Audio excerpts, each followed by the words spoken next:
ആർക്കൊപ്പം എന്നറിയാൻ ഇനി ഒരു പകൽ മാത്രം. ആത്മവിശ്വാസമുണ്ടെന്ന് പറയുമ്പോഴും LDF-നും UDF-നും നിലമ്പൂരിൽ ആശങ്കയുമുണ്ട്. PV അൻവർ പിടിക്കുന്ന വോട്ടുകൾ ആരുടെ പെട്ടിയിൽ നിന്നാകുമെന്നത് ഇതുവരെ വ്യക്തമായിട്ടില്ല.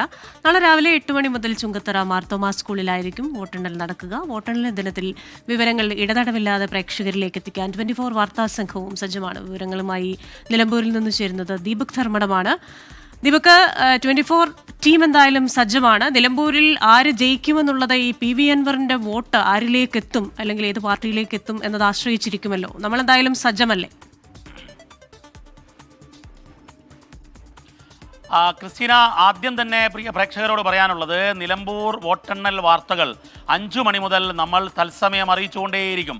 പ്രേക്ഷകർ അറിയേണ്ടതെല്ലാം അപ്പോൾ നമ്മൾ വോട്ടെണ്ണൽ കേന്ദ്രം, അതുപോലെ സ്ഥാനാർത്ഥികൾ, പാർട്ടി കേന്ദ്രങ്ങൾ, അങ്ങനെ എല്ലാ കേന്ദ്രങ്ങളിൽ നിന്നുമുള്ള വാർത്തകൾ അപ്പോൾ 5 മണി മുതൽ അറിയിക്കും.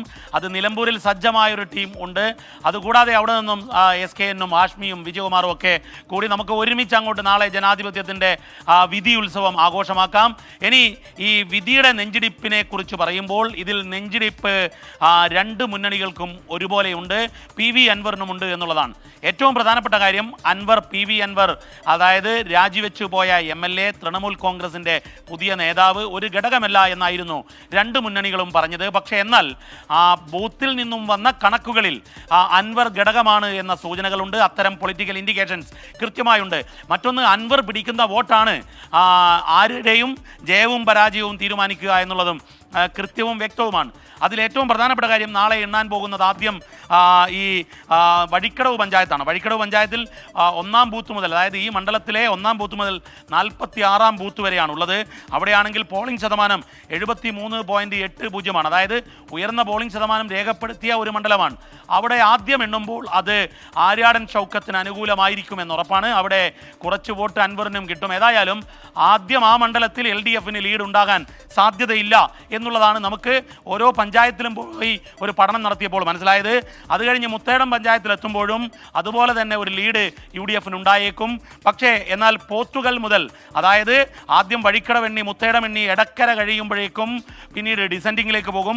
പോത്തുകല്ലിൽ LDF-ന്റെ സ്ഥിതി വലിയ രീതിയിൽ മുന്നേറ്റമുണ്ടാകും. LDF കൺവീനർ TP രാമകൃഷ്ണനായിരുന്നു ആ പഞ്ചായത്തിൻ്റെ ചുമതല. അവിടെ ചില അട്ടിമറികളും ചില അടിയൊഴുക്കുകളും ഉണ്ടാകും.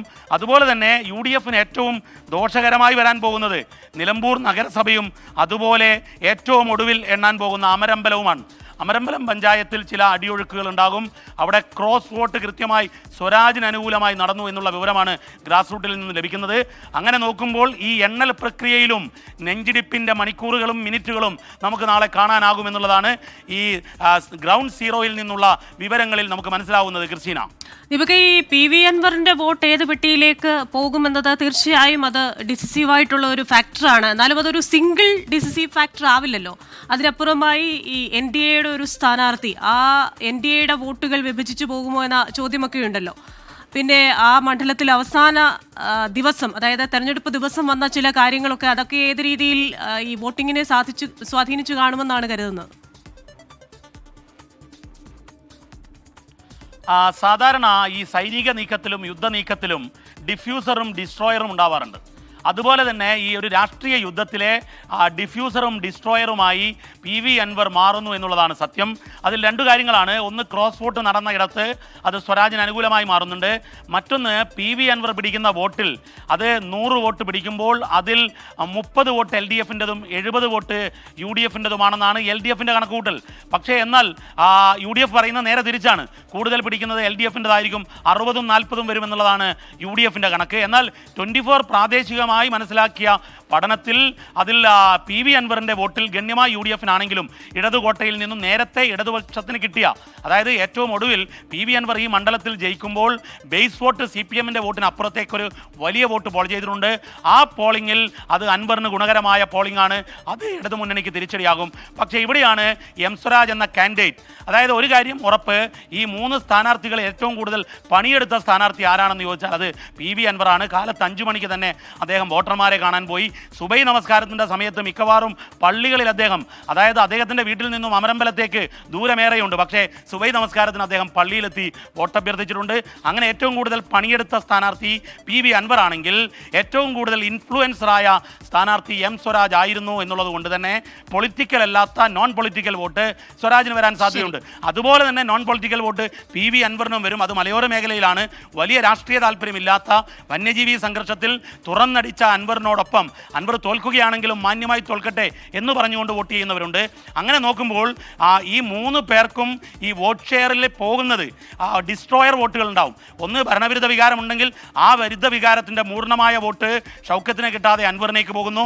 അതുപോലെ തന്നെ ആര്യാടൻ ഷൗക്കത്തിനെതിരായ വോട്ട് LDFന് കിട്ടാതെ അൻവറിലേക്ക് പോകുന്നു. അങ്ങനെ നോക്കുമ്പോൾ ഒരു പൊളിറ്റിക്കൽ ഡിഫ്യൂസറും ഡിസ്ട്രോയറുമായി ഈ അൻവർ എന്ന ഘടകം ഇവിടെ നിലമ്പൂരിലെ വോട്ടെടുപ്പിൽ കാണാം. നമുക്ക് ക്രിസ്റ്റീന. ശരി, എന്തായാലും ആര് ജയിക്കും എന്നതറിയാൻ ഇനി മണിക്കൂറുകൾ മാത്രമാണ് ബാക്കി. ടീം 24 സജ്ജമാണ്. പ്രേക്ഷകർ ടീമിനൊപ്പം തുടരുക.